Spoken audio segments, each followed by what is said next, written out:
Hi കൂടാരെ, ഇന്നത്തെ എപ്പിസോഡിൽ അർച്ചനയുടെ കയ്യിലേക്ക് അർച്ചനയുടെയും ഗൗരിമോളുടെയും പേരിൽ ആ ബാങ്കിലിട്ടിരുന്ന എഫ്.ഡിയുടെ ചെക്ക് ലീഫ് നൽകിയതിന്റെ സമാധാനത്തിൽ അങ്ങനെ ഗൂഗിൾ നോക്കി നിൽക്കുമ്പോൾ ചെറുപുഞ്ചിരിയോടെ അവിടെ നിന്ന് ഇറങ്ങുകയാണ് അർച്ചന.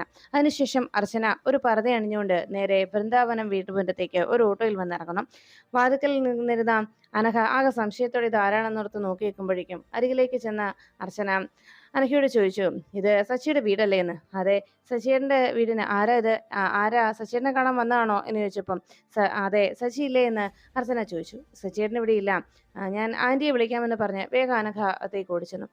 കമലമ്മ അപ്പോഴേക്കും പുറത്തേക്ക് വന്നതും, ആന്റി ഇതേ സച്ചിയേട്ടനെ കാണാനായിട്ട് ഒരാൾ വന്നിരിക്കുന്നു എന്ന് പറഞ്ഞു വേഗം പുറത്തേക്ക് ഇറങ്ങി വന്നതോടെ ആരാ എന്ന് കമലമ്മ വന്ന് ചോദിക്കുമ്പോൾ വലതുകാലം വെച്ച് ആ വീടിന്റെ പടി കയറി ചെല്ലുകയാണ് അർച്ചന. അർച്ചന സിറ്റൗട്ടിലേക്ക് എത്തിയതും അരികിലേക്ക് വന്ന കമലമ്മ ചോദിച്ചു, ആരാ മനസ്സിലായില്ല എന്ന് പറഞ്ഞതും, ഞാൻ സച്ചിയുടെ കൂട്ടുകാരന്റെ ഭാര്യയാണ് എന്നറിയിച്ചു. അല്ല, എന്താ, എന്തെങ്കിലും കാര്യമുണ്ടോ എന്ന് ചോദിച്ചപ്പോൾ, ഇന്നലെ ഇക്ക ഗൾഫിലേക്ക് പോയി, ദാ ഈ പണം സച്ചി ഏൽപ്പിക്കണമെന്ന് പറഞ്ഞിട്ടാണ് ഇക്ക പോയിരിക്കുന്നതെന്ന് അറിയിച്ചു. അത് കേട്ടതോടെ കമലമ്മയ്ക്കാകെ അതിശയായി. കമലമ്മയുടെ കയ്യിലേക്ക് കവർ വെച്ചപ്പോൾ കമലമ്മ ചോദിച്ചു, ഇതെന്താ, ഇത് പണമാണ് എന്നറിയിച്ചു. ഉടനെ തന്നെ കമലമ്മ ആകെ സംശയപ്പെട്ട് നോക്കുകയാണ്. അല്ല, സച്ചിയുടെ ഏത് സുഹൃത്തിന്റെ പേരെന്താ എന്ന് ചോദിച്ചപ്പോഴേക്കും, അത് സച്ചിക്കറിയാം എന്ന് മാത്രം പറഞ്ഞു. എന്നാ മോൾ ഇവിടെ ഇരിക്കുകയോ, ഒരു ഗ്ലാസ് ചായ കുടിച്ചിട്ട് പോകാമെന്ന് പറഞ്ഞപ്പോൾ, ഒന്നും വേണ്ട, എനിക്ക് അല്പം ധൃതിയുണ്ട് എന്ന് പറഞ്ഞ് വേഗം അവിടെ നിന്ന് ഇറങ്ങുകയാണ് അർച്ചന. അർച്ചന പണം കൊടുക്കുന്നതിനിടയിൽ കമലമ്മയുടെ കയ്യിലൊന്ന് സ്പർശിച്ചു.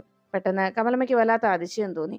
കമലമ്മ ഞെട്ടലോടെ അർച്ചന ഇങ്ങനെ നോക്കി നിൽക്കുമ്പോൾ യാത്ര പറഞ്ഞ് അർച്ചന വേഗം അവിടെ നിന്ന് ഇറങ്ങി ഓട്ടോയിൽ കയറി പിന്തിരിഞ്ഞ് നോക്കിക്കൊണ്ട് അവിടെ നിന്ന് പോകുമ്പോൾ കമലമ്മയും വല്ലാത്ത സംശയത്തോടെ നോക്കി നിൽക്കുകയാണ്.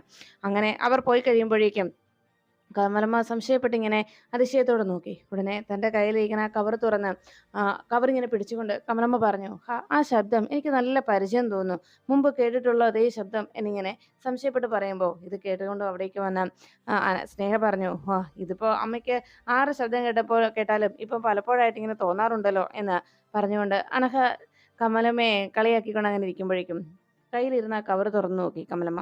അതിലെ 2 കെട്ട് നോട്ട് കണ്ടതും അനഘ അതിശയപ്പെട്ടു. ഇത് 2 ലക്ഷം രൂപയോളം ഉണ്ടല്ലോ അമ്മേ എന്ന് പറഞ്ഞതും, ഇത്രയും തുക സച്ചിക്ക് ആരാ കൊടുക്കാനുള്ളത്? ഇത്രയും തുക കൊടുക്കാനുള്ള കൂട്ടുകാരൻ ആരാ ഉള്ളത് എന്ന് ചോദിച്ച് അതിശയപ്പെട്ട് അവരങ്ങനെ നിൽക്കുകയാണ്. ഏതെങ്കിലും കൂട്ടുകാരോട് സച്ചിയേട്ടൻ ആവശ്യപ്പെട്ടിട്ടുണ്ടാവും, അതായിരിക്കും ഇത്രയും വലിയ തുക കൊടുത്തതെന്ന് പറഞ്ഞ് അങ്ങനെ സംശയത്തോടെ എല്ലാവരും അങ്ങനെ നിന്നു. ഈ സമയത്ത് അവിടെ നിന്ന് നേരെ വീട്ടിലേക്ക് എത്തിയ അർച്ചന വേഗം വേഷമൊക്കെ മാറി ക്ഷേത്രത്തിൽ പോയിട്ട് മടങ്ങിയെത്തിയതുപോലെ പ്രസാദവുമൊക്കെയായിട്ട് ഓട്ടോയിൽ വന്ന് ഇറങ്ങുകയായിരുന്നു. പെട്ടെന്ന് അകത്തേക്ക് കയറി ചെമ്പഴേക്ക് ഗൂഗിൾ പോകാനായിട്ട് റെഡിയായി പുറത്തേക്ക് ഇറങ്ങി വന്നു. ഇത് കണ്ടതോടെ അർച്ചന ചോദിച്ചു, ഗൂഗിൾ ഇറങ്ങുകയാണോ എന്ന് ചോദിച്ചതും, അതെ, താൻ വരാൻ വൈകിയതുകൊണ്ട് ലേറ്റ് കാത്തു നിന്നതാ എന്ന് പറഞ്ഞപ്പോൾ, അതിന് ഗൂഗിൾ ഭക്ഷണം കഴിച്ചോ എന്ന് അന്വേഷിച്ചു. കഴിച്ചു, എന്തായാലും ഞാൻ ഇറങ്ങട്ടെടോ എന്ന് പറഞ്ഞ് വേഗം അർച്ചന ഗൂഗിളിന് തൻ്റെ കയ്യിലിരുന്ന ആ പ്രസാദം എടുത്ത് ഗൂഗിളിന് തൊട്ടുകൊടുത്തു. എന്നിട്ട് അടുത്തേക്ക് വന്ന ശോഭയുടെ നെറ്റിയിലെ പ്രസാദം തൊട്ടുകൊടുത്തു. അപ്പോഴേക്കും ശോഭ ചോദിച്ചു, അല്ല, മോളെന്താ ഇത്രയും വൈകിയത് എന്ന് ചോദിച്ചപ്പോൾ, ക്ഷേത്രത്തിൽ ചെന്നപ്പോൾ നല്ല തിരക്കായിരുന്നു അമ്മേ, പിന്നെ വഴിപാടുകളും കുറേ ഉണ്ടായിരുന്നു ചെയ്യാനായിട്ട്, അതുകൊണ്ടാ ഞാൻ അവിടെ ലേറ്റായി പോയത്. എന്തായാലും ഇതുകൂടി പ്രസാദം കൂടി തൊട്ട് കൊടുത്തേക്ക്, ഇത് പ്രസാദം അമ്മയെടുത്ത് ഒന്ന് മാറ്റി വെച്ചേക്ക് എന്ന് പറഞ്ഞു. ശരിയെന്ന് പറഞ്ഞുകൊണ്ട് വേഗം അവിടെ നിന്ന് അകത്തേക്ക് പോവുകയാണ് അർച്ചന. അർച്ചന ബാഗുമായിട്ട് വരുന്നത് കണ്ടപ്പോൾ അരികിലേക്ക് വന്ന അടുത്തേക്ക് എത്തിയ ശിശിരയ്ക്ക് ആകെ സംശയം തോന്നി. ശിശിര ഉടനെ സ്വയോട് പറഞ്ഞു, അമ്മേ, അവളുടെ ഈ ക്ഷേത്രത്തിൽ പോക്കൽ എനിക്കെന്തോ സംശയമുണ്ട്, അതും ആ ബാഗിനകത്ത് അവൾ എന്തോ ഒളിപ്പിച്ചു വെച്ച പോലെയാണ് എനിക്ക് തോന്നുന്നത് എന്ന് പറഞ്ഞപ്പോൾ, എൻ്റെ ശിശിരെ, നിന്റെ ഈ അസൂയയ്ക്ക് ഇതുവരെ മരുന്ന് കണ്ടെത്തിയിട്ടില്ല, നീ എന്തൊക്കെയാ പറയുന്നത് എന്ന് ചോദിച്ചതും, അമ്മേ, അവളെ സൂക്ഷിക്കണം എന്നിങ്ങനെ ശിശിര പറയുമ്പോഴേക്കും അത് കേട്ട് എന്ന ശോഭ പറഞ്ഞു, സൂക്ഷിക്കേണ്ടത് നിന്നെയാ. അതെ, ഒരു കാര്യം ഞാൻ പറഞ്ഞേക്കാം, നീ വേണ്ടാത്തൊന്നും പറയണ്ട. ഇപ്പൊ തന്നെ കണ്ടില്ലേ, ക്ഷേത്രത്തിൽ പോയിട്ട് വന്നിട്ട് അവൾ ഗോകുലിന് പ്രസാദമൊക്കെ തൊട്ടുകൊടുക്കുന്നത് എത്ര സ്നേഹത്തോടെയാണ്. അവളുടെ സ്വഭാവത്തിൽ പോലും ഇപ്പൊ മാറ്റം സംഭവിച്ചിട്ടുണ്ട്. ഗോകുലിനോടുള്ള സ്നേഹം, അവൾക്ക് ആ സ്നേഹത്തിൽ പോലും ഇപ്പൊ മാറ്റമുണ്ട്. അവൾ ഗോകുലിനെ സ്നേഹിച്ചു തുടങ്ങിയിരിക്കുന്നു എന്നൊക്കെ സന്തോഷത്തോടെ ശോഭ പറയുമ്പോൾ ഇതെല്ലാം കേട്ട് നിന്ന ശിശിര പറഞ്ഞു, അതെ അതെ, കണ്ടോ, താമസിയാതെ അവൾ എല്ലാവരെയും പറ്റിച്ചിവിടുന്നത് പോകും, നോക്കിയിരുന്നോ എന്ന് പറഞ്ഞ് ശിശിര ദേഷ്യപ്പെടുമ്പോഴേക്കും ശോഭ പറഞ്ഞു, നിനക്കേ തലയ്ക്ക് നെല്ലിക്കാത്തളം വെക്കേണ്ട സമയമായി എന്ന് പറഞ്ഞ് ശോഭ പ്രസാദവുമായി പൂജാമുറിയിലേക്ക് പോയി. അപ്പോഴേക്കും ശിശിര പറഞ്ഞു, എന്തായാലും ഞാൻ ഇതിന്റെ പിന്നിലത്തെ സത്യാവസ്ഥ കണ്ടുപിടിക്കും. ഇവളുടെ ക്ഷേത്രത്തിൽ പോക്ക് എന്തിനാണെന്നുള്ളത് ഞാൻ കണ്ടുപിടിക്കുക തന്നെ ചെയ്യുമെന്ന് ശിശിര മനസ്സിലുറപ്പിച്ചു. അപ്പോഴാണ് അവന്തികയ്ക്ക് അരികിലേക്ക് വക്കീലും മൂർത്തിയും കൂടി എത്തിയത്. വക്കീല് മൂർത്തിയോടും അവന്തികയോടുമായിട്ട് കേസിന്റെ കാര്യങ്ങളെക്കുറിച്ച് പറഞ്ഞു. കമ്മീഷൻ റിപ്പോർട്ട് ഇതുവരെയായിട്ടും കോടതി സബ്മിറ്റ് ചെയ്തിട്ടില്ല എന്നും നാളെയാണ് അതിന്റെ സബ്മിഷൻ വരിക എന്നും അറിയിച്ചു. എല്ലാം കേട്ടതോടെ അവന്തിക പറഞ്ഞു, എന്തായാലും അതിന്റെ റിപ്പോർട്ടിന് ശേഷമാണല്ലോ ഇനി വാദങ്ങൾ തുടരുക എന്ന് പറഞ്ഞപ്പോൾ, ഇനി അവിടെ ചെന്ന് പറയേണ്ടതും നമ്മുടെ ഭാഗത്തു നിന്നുണ്ടാകുന്ന നീക്കം എങ്ങനെയാണെന്ന് ഞാൻ പറഞ്ഞല്ലോ. സന്ദീപിന്റെ ഭാഗത്തു നിന്നാണ് ഇനി നമുക്ക് അനുകൂലമായിട്ടുള്ള മൊഴി വരാനുള്ളത് എന്നറിയിച്ചു. അതാണ് പ്രധാനപ്പെട്ട വഴിത്തിരിവാകുക. ഈ കേസിന്റെ പ്രധാന വഴിത്തിരിവും അതുതന്നെയായിരിക്കുമെന്നൊക്കെ അറിയിച്ചപ്പോൾ എല്ലാം കേട്ടു നിന്ന ആ നിമിഷത്തിൽ സന്ദീപിന്റെ ഭാഗത്തു നിന്നുണ്ടാകാൻ പോകുന്ന നീക്കത്തെക്കുറിച്ച് കൂടി പറഞ്ഞപ്പോൾ എല്ലാം കേട്ട് ആകെ ടെൻഷനിൽ നിൽക്കുകയാണ് അവന്തിക. ഉടനെ തന്നെ വക്കീല് പറഞ്ഞു, എന്തായാലും ഒരു കാര്യം ഉറപ്പാണ്, നാളത്തെ ആ കമ്മീഷൻ റിപ്പോർട്ട് അത് നമുക്ക് അനുകൂലമാണോ എങ്ങനെയാണെന്ന് പറയാൻ കഴിയില്ല എന്ന് പറഞ്ഞപ്പോൾ പെട്ടെന്ന് കമ്മീഷൻ റിപ്പോർട്ടിനെ കുറിച്ച് ഓർത്ത് വല്ലാത്ത ടെൻഷനിലായി. കമ്മീഷൻ റിപ്പോർട്ട് എങ്ങനെയായിരിക്കും? ഇതിനിടയിൽ ചിലപ്പോൾ ആരതിയോട് അതിനെക്കുറിച്ച് ഡിസ്കഷൻ തന്നെ നടത്തിയിട്ടുണ്ടാവും ഗൂഗിൾ. കാരണം ഗൂഗിളിന്റെ ഇപ്പോഴത്തെ നിലപാട് അങ്ങനെയാണല്ലോ. നമുക്കെതിരെയായിട്ടുള്ള നീക്കങ്ങളാണല്ലോ ഗൂഗിളിന്റെ ഭാഗത്തുനിന്ന് ഉണ്ടാകുന്നത്. നമ്മൾ പലപ്പോഴും അതിൽ പരാജയപ്പെടുകയും ചെയ്യുന്നുണ്ട്. അതുകൊണ്ട് തന്നെ ഇത്തവണ ഗൂഗിള് നമുക്ക് എതിരെ തിരിയുന്നത് ആ കമ്മീഷൻ റിപ്പോർട്ടിൽ എന്താണ് പറഞ്ഞിരിക്കുന്നുള്ള കാര്യം ഇതിനോടകം ആരതിയോട് പങ്കുവെച്ചിട്ടും ഉണ്ടാകുമെന്ന് പറഞ്ഞപ്പോൾ ഇത് കേട്ട് നിന്ന അവന്തിക പറഞ്ഞു, ഒരിക്കലും അങ്ങനെ ഉണ്ടാവില്ല. കാരണം അടിമുടി പ്രൊഫഷണൽ ആയിട്ടുള്ള ഒരാളാണ് ഗൂഗിൾ. കാരണം അയാളുടെ ജോലിയോടും കരിയറിനോടും ആത്മാർത്ഥത പുലർത്തുന്ന ഒരാൾ. ഇത്രയേറെ സൗഹൃദം ഉണ്ടായിട്ട് പോലും അയാൾ മൊഴിയെടുപ്പിനായിട്ട് അയാളുടെ ഓഫീസിലേക്കാണ് എന്നെ ക്ഷണിച്ചത്. അതും തികച്ചും വ്യക്തിപരമായിട്ടുള്ള യാതൊരു അടുപ്പവും കാണിക്കാതെ തന്നെ പുതിയൊരു ക്ലയന്റിനെ മീറ്റ് ചെയ്യുന്നത് പോലെ, ഒരു കക്ഷിയെ മീറ്റ് ചെയ്യുന്നത് പോലെ തന്നെയായിരുന്നു എനിക്ക് നേരെയുള്ള ചോദ്യം ചെയ്യലുകളും എല്ലാം തന്നെ എന്ന് ഗൂഗിളിന്റെ ഭാഗത്തുനിന്നുണ്ടായിരുന്ന വ്യക്തമായിട്ടുള്ള ഗൂഗിളിന്റെ ആ ജോലിയോടുള്ള ആത്മാർത്ഥതയെക്കുറിച്ച് അവന്തിക അറിയിച്ചു. അതുകൊണ്ട് തന്നെ ഒരു കാരണവശാലും ഇക്കാര്യം ഒരിക്കലും ആരതിയോട് പങ്കുവെക്കില്ല, അതെനിക്ക് തീർച്ചയാണ് എന്ന് അവന്തിക ഉറപ്പ് നൽകി. ഇനി അതിൻ്റെ പേരിൽ വക്കീലിന് ടെൻഷനൊന്നും വേണ്ട. എന്തായാലും നാളത്തെ കോടതി വിധി അതാണ് നമ്മൾ വളരെ ശ്രദ്ധയോടെ കേട്ടിരിക്കേണ്ടത്. നാളെ എങ്ങനെയാവുമെന്ന് ഒരു ഉറപ്പുമില്ല എന്ന് പറഞ്ഞപ്പോൾ സന്ദീപിന്റെ മൊഴി മാത്രമാണ് ഇനി നമുക്ക് ആകെയുള്ള ഒരു ആശ്രയം എന്ന് പറയുമ്പോഴേക്കും അവിടേക്ക് സന്ദീപ് എത്തി. ആകെ മദ്യപിച്ച് ലക്ക് കെട്ട് വരുന്ന സന്ദീപ് ഏട്ടത്തി എന്ന് പറഞ്ഞ് അവന്തികയ്ക്ക് അരികിലേക്ക് വന്നിരുന്നു. ഉടനെ സന്ദീപിനെ വിളിച്ചിട്ട് അവന്തിക പറഞ്ഞു, സന്ദീപേ, ഒരു കാര്യം ഞാൻ പറയാം. നമ്മുടെ കേസ് കോടതിയിലേക്ക് എത്തുകയാണ് എന്ന് പറഞ്ഞപ്പോൾ, നാളെയാണല്ലേ വക്കീൽ നമ്മുടെ വാദമല്ലേ എന്ന് സന്ദീപ് അന്വേഷിച്ചു. ഉടനെ തന്നെ ആകെ ലക്ക് കെട്ടിയ അവസ്ഥയിലിരിക്കുന്ന സന്ദീപിനെ കണ്ട് മൂർത്തി പറഞ്ഞു, ഒരു കണക്കിന് നാളെ ആയത് എന്തുകൊണ്ട് നന്നായി. ഇന്നിങ്ങനെ വരുന്നെങ്കിൽ ഈ രീതിയിൽ സന്ദീപ് സാറിനെ എങ്ങനെയാണ് നമ്മൾ കോടതിയിൽ ഹാജരാക്കുക? അപ്പോഴേക്കും അടുത്തുനിന്ന് വക്കീൽ പറഞ്ഞു, അതെ, കോടതിയിൽ മദ്യപിച്ചിട്ട് ചെല്ലാൻ പാടില്ല. അങ്ങനെ ചെന്നാൽ അതിൻ്റെ പേരിൽ വേറെ കേസാണ് വരിക, ശിക്ഷയും ഉണ്ടാവും. അതുകൊണ്ട് ചിലപ്പോൾ നേരെ പിടിച്ച് ജയിലിലേക്ക് ഇടുകയും ചെയ്യും എന്ന് പറഞ്ഞു. എല്ലാം കേട്ട് കഴിഞ്ഞതും സന്ദീപ് പറഞ്ഞു, താൻ പോടോ എന്ന് പറഞ്ഞ് സന്ദീപ് അങ്ങനെ ഇരിക്കുമ്പോഴേക്കും എൻ്റെ ഏടത്തിക്ക് വേണ്ടി എന്തും ചെയ്യാൻ ഞാൻ തയ്യാറാണ്, എൻ്റെ ജീവൻ പോലും തരും എന്ന് പറഞ്ഞ് സന്ദീപ് അങ്ങനെ ഇരിക്കുമ്പോഴേക്കും അവൻ്റെ മനസ്സിൽ പറഞ്ഞു, നിന്റെ ജീവൻ അത് ഞാൻ എടുക്കും, പക്ഷെ അത് ഞാനല്ല, നിന്നെ കൊണ്ട് തന്നെ നിന്റെ കൂടപ്പിറപ്പിന്റെ ജീവനോ അല്ലെങ്കിൽ അവനെ കൊണ്ട് നിന്റെ ജീവനോ ഞാൻ എടുപ്പിക്കും, അതാണ് എൻ്റെ ലക്ഷ്യം എന്ന് അവന്തിക്ക് മനസ്സിൽ ഉറപ്പിച്ചുകൊണ്ട് അങ്ങനെ നിൽക്കുമ്പോഴേക്കും അവന്തിക്ക് പറഞ്ഞു, സന്ദീപേ, ഞാനൊരു കാര്യം പറയാം, നിന്റെ പേഴ്സണൽ കാര്യത്തിൽ ഇടപെടുന്നു എന്ന് നീ വിചാരിക്കരുത്.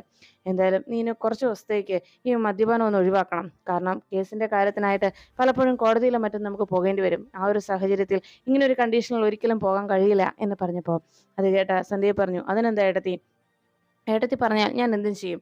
അങ്ങനെയെങ്കിൽ അങ്ങനെ, ഒരു പ്രശ്നവുമില്ല. നമുക്ക് ഏട്ടത്തി പറഞ്ഞ പോലെ തന്നെ ഞാൻ കാര്യങ്ങൾ ചെയ്തോളാം. ഏട്ടത്തി അതൊന്നും ഓർത്ത് വിഷമിക്കേണ്ട. ഞാൻ ഏട്ടത്തിക്ക് വേണ്ടി എൻ്റെ ജീവൻ തരാൻ ഞാൻ തയ്യാറാണെന്ന് പറഞ്ഞല്ലോ എന്ന് പറഞ്ഞ് അങ്ങനെ ഇരിക്കുമ്പോഴേക്കും പെട്ടെന്ന് പുറത്ത് നിന്ന് ഒരു കോളിംഗ് ബെൽ ശബ്ദം കേട്ടു. ഇതാരാണ് ഈ സമയത്തെന്ന് ഓർത്ത് മൂർത്തിയുടെ വാതിക്കലേക്ക് ചെല്ലുമ്പോഴേക്കും അവർക്ക് മുന്നിലേക്ക് ചിരിച്ചുകൊണ്ട് കയറി വരികയാണ് രാജീവ്. രാജീവിനെ കണ്ടതും സന്ദീപ് ആകെ വയലൻ്റായി. നീയാണോടോ എന്ന് ചോദിച്ച്, നിന്നോടാരെ ഇങ്ങോട്ട് വരാൻ പറഞ്ഞതെന്ന് ചോദിച്ച് ദേഷ്യപ്പെട്ടുകൊണ്ട് സന്ദീപ് രാജീവിൻ്റെ അരികിലേക്ക് ചെന്നു. രാജീവിൻ്റെ കോളറിന് പിടിച്ചുകൊണ്ട്, എടോ, താൻ ഞങ്ങളെ വല്ലാതെ ദ്രോഹിച്ചവനാണ്, തന്നെ ഞാൻ വെറുതെ വിടത്തില്ല എന്ന് പറഞ്ഞ് രാജീവിനെ കൈയിട്ടം ചെയ്യാൻ സന്ദീപ് ശ്രമിക്കുമ്പോഴേക്കും മൂർത്തി ഇടപെട്ട് സന്ദീപിനെ പിടിച്ചു മാറ്റുന്നു.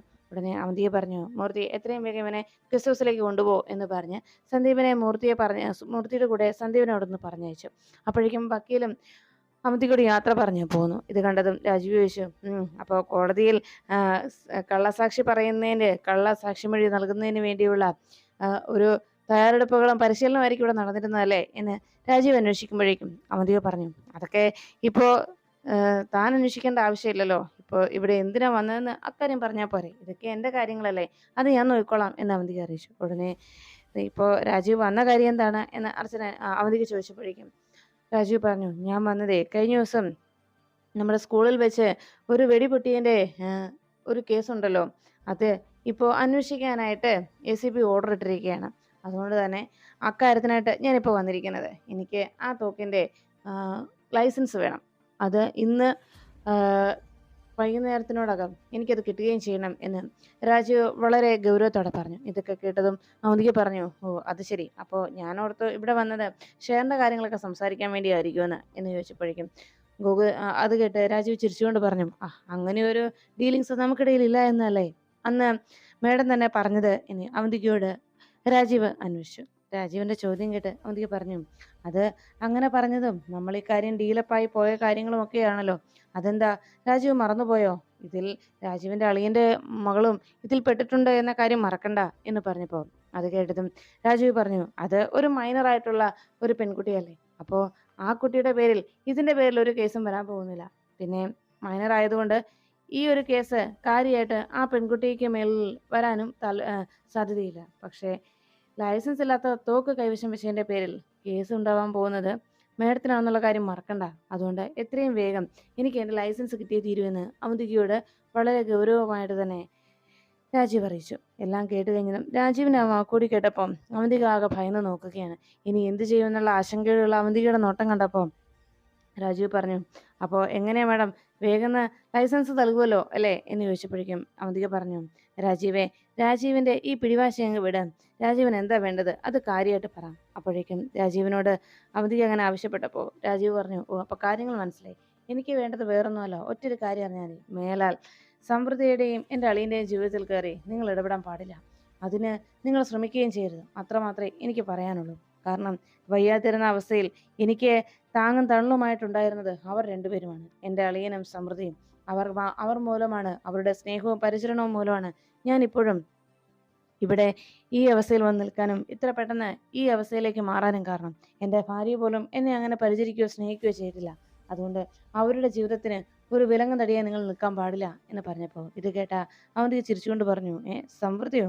ആ, സച്ചിയുടെ ഭാര്യ അർച്ചന എങ്ങനെയാണ് സമൃദ്ധിയായി മാറുന്നത് എന്ന് ചോദിച്ചതും ഉടനെ ഇതെല്ലാം കേട്ടുനിന്ന രാജീവ് പറഞ്ഞു, ഓ അപ്പോൾ എല്ലാം അറിഞ്ഞു വെച്ചുകൊണ്ടാണ്. ഒന്ന് ഞാൻ പറഞ്ഞേക്കാം, അവർക്കെതിരെ എന്തെങ്കിലും നീക്കം നിങ്ങളുടെ ഭാഗത്തുനിന്നുണ്ടായി എന്നറിഞ്ഞാൽ ഇത് മാത്രമല്ല, എല്ലാ രീതിയിലും നിങ്ങളെ പൂട്ടുന്നതിന് വേണ്ടിയുള്ള തെളിവുകൾ എൻ്റെ പക്ഷിലുണ്ട് എന്ന കാര്യം നിങ്ങൾ മറക്കണ്ട എന്ന് പറഞ്ഞ് രാജീവ് ഒരു ഭീഷണി ഉയർത്തി അവിടെ നിന്ന് മടങ്ങുന്നു. അപ്പോഴാണ് സച്ചി വീട്ടിലേക്ക് മടങ്ങിയെത്തിയത്. വൃന്ദാവനത്തിലേക്ക് എത്തിയ സച്ചിയോട് ഇതിനിടയിൽ സച്ചി അവിടേക്ക് കയറി വന്നതും കമലമ്മ എല്ലാവരും വളരെ സന്തോഷത്തോടെ നിൽക്കുകയാണ്. കമലമ്മ തൻ്റെ കയ്യിലിരുന്ന ആ നോട്ട് കെട്ട് സച്ചിയുടെ കയ്യിലേക്ക് കൊടുത്തു. സച്ചി അത് വാങ്ങിച്ചിട്ട് ചോദിച്ചു, ഇതെന്താ, വല്ല ലോട്ടറി അടിച്ചോ? ഇതിവിടുന്ന് ഇത്രയും പണം? എന്താ അമ്മേ, എന്താ കാര്യം എന്ന് ചോദിച്ചപ്പോഴേക്കും ഒരു ലോട്ടറി അടിച്ചു എന്ന് കള്ളച്ചിരിയോടെ ആതിര പറഞ്ഞു. ഇത് കേട്ടതോടെ ആകെ അതിശയായി സച്ചിക്ക്. എന്താ അമ്മേ, എന്താ കാര്യം എന്ന് ചോദിച്ചപ്പം, അതെ, ഈ പണം നമുക്കുള്ളതാ ഏട്ടാ എന്ന് സ്നേഹയും അവിടെ നിന്ന് പറഞ്ഞു. ഇത് എവിടെ നിന്ന് ഇത്രയും വലിയ പണം? അമ്മ എവിടെ നിന്നും പലിശയ്ക്ക് എടുത്തോ അമ്മേ? ആരോടെങ്കിലും പണം ആവശ്യപ്പെട്ടിരുന്നോ? എവിടെ നിന്നായി പണം കിട്ടിയത് എന്ന് സച്ചി വീണ്ടും വീണ്ടും ചോദിച്ചു. ഉടനെ തന്നെ ഈ പണം കിട്ടിയത് പണം പലിശയ്ക്കെടുത്തൊന്നുമല്ല, പക്ഷേ ഈ പണം കിട്ടാൻ കാരണക്കാരൻ ഏട്ടനാണ് എന്നറിയിച്ചു.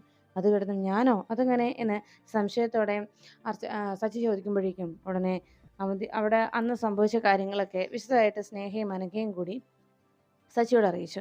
ഇന്ന് സച്ചിൻ്റെ ഒരു ഫ്രണ്ടിൻ്റെ വൈഫ് ഇവിടെ വന്നിരുന്നുവെന്നും അവരുടെ ഭർത്താവ് ഗൾഫിലേക്ക് കഴിഞ്ഞ ദിവസം പോയെന്നും അപ്പോഴേക്കും അവരുടെ കയ്യിൽ കൊടുത്തിട്ട് പോയ പണമാണിതെന്നുമാണ് അവർ പറഞ്ഞതെന്നറിയിച്ചു. അത് കേട്ടതും സച്ചിക്കാകെ സംശയമേ, ഗൾഫിലേക്ക് പോയ എൻ്റെ സുഹൃത്തോ, അതാരത് എന്ന് ചോദിച്ചപ്പോൾ അടുത്തുനിന്ന് സ്നേഹ പറഞ്ഞു, ഏട്ടനൊന്ന് ആലോചിച്ച് നോക്കിയേ, ഏട്ടൻ ഏതെങ്കിലും സുഹൃത്തുക്കൾ ഗൾഫിലുണ്ടോ എന്ന്. അത് കേട്ടും സച്ചി പറഞ്ഞു, ഗൾഫിൽ എൻ്റെ സുഹൃത്തുക്കൾ ധാരാളം പേരുണ്ട്, അവർക്കൊക്കെ ഞാൻ പണം അങ്ങോട്ട് കൊടുക്കാനാണുള്ളത്, അല്ലാതെ എനിക്ക് പണം കൊണ്ട് തരാൻ മാത്രമുള്ള ഒരു സുഹൃത്തും എനിക്കിപ്പോൾ ഗൾഫിലില്ല എന്ന് സച്ചി അറിയിച്ചു. ഉടനെ അത് കേട്ടതും കമലമ്മയ്ക്കും ആകെ ടെൻഷനായി. ശരിക്കും എന്ത് സംഭവിച്ചെന്നറിയാതെ ആകെ അതിശയത്തോടെ സംശയത്തോടെ നോക്കുകയാണ്.